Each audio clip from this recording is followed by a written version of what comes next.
Mga ka-adventures, alam nyo ba na yung tatay ko dati ano siya, stuntman. What?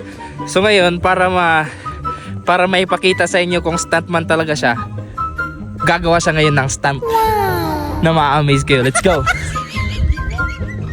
Didi, pakadi. Go. Oh. Go. Go.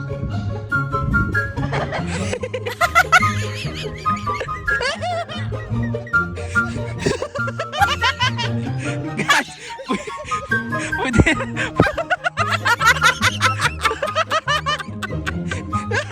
Pwede na siya guys, ice candy ha?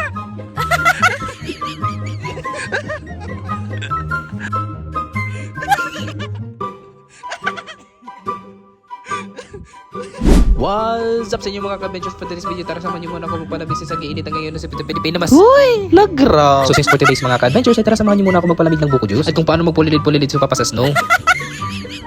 Dito nga mga ka-adventures, habang nagtatravel kami papuntang sa bundok, ramdam na ramdam ko na lang yung lamig sa sasakyan kahit may heater kami. O baka sabihin edited yung boses ko. Sige, sampulan ko kayo. Time lapse.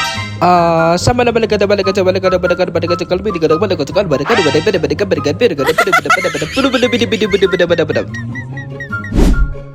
guys, palalamigin natin to guys dito. Let's go. Yan lang siya. Yan. Yan. Wow. Tapos mamaya. Malamig na yan. So papakita ko sa aray ko. Aray mo.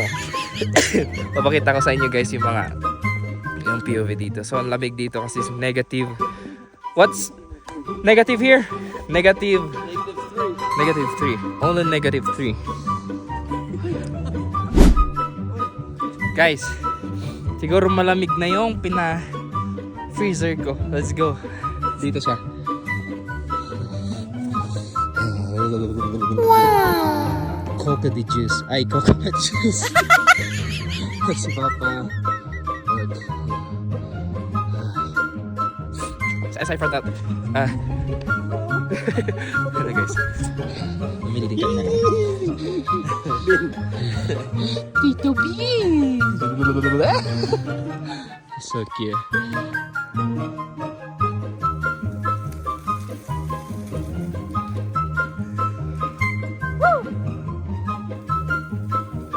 So yun lang, sana nag-enjoy kayo. See you sa next vlog. Adios!